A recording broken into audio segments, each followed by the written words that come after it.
ต่อ เยอะทั้งปิ้ง เยอะตั้งเปิ้ลอย่าไปแล้ว นี่โอ้สัตว์เนี่ยในกวาดโจจัดนี้นะนี่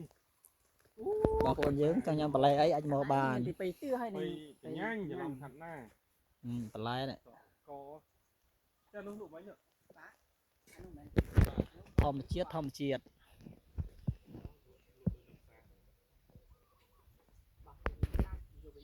ណាពូ មកលោលោកសាយនេះបាន2000ហ្នឹងគ្រូវា ចាអានឹងស្ពេននឹងសិត2000ដូចគ្នា យើងទិញផ្សារនេះណា ម៉ានហើយទិញផ្សារយើងទិញបាន 5000 5000 ទិញនំពេញតែនេះ ដល់វាទីតត បាទទី3តមិនទាន់ដល់មុំដកទេទៅធំឡើយ ទៅធំឡើយទៅទៅទុយឡើយ អូនេះដាក់ពីទឹកមួយមកកន្លោះចូលមកកន្លោះហ្នឹងពីទឹក ធម្មជាតិ សត្វល្អិតទេនៅពេលដែលយើងដាំបែបដាំដាក់សំណាញ់ដាំដាក់រោងអញ្ចឹងគឺអត់មានសត្វល្អិតចូលមកស៊ីទេទោះជាមានក៏លក្ខណៈតិចតួចដែរ អបស្រី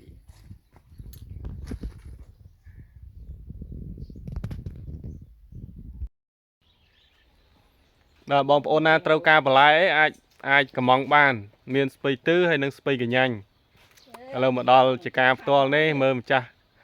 ហើយឡើងស្វិតជីវអស់ហើយគាត់ដាំ ទឹកបានណាប្រើត្រទូប្រើម៉ាក់ទឹកពូបើ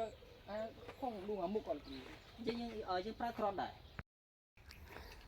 បានតែខ្ញុំមកយករូបថតទេ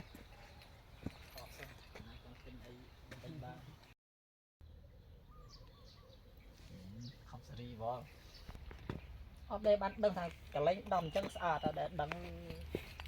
តាមមកអានេះមកឆ្នាំជាងគូកម្រុអិលគូអុយ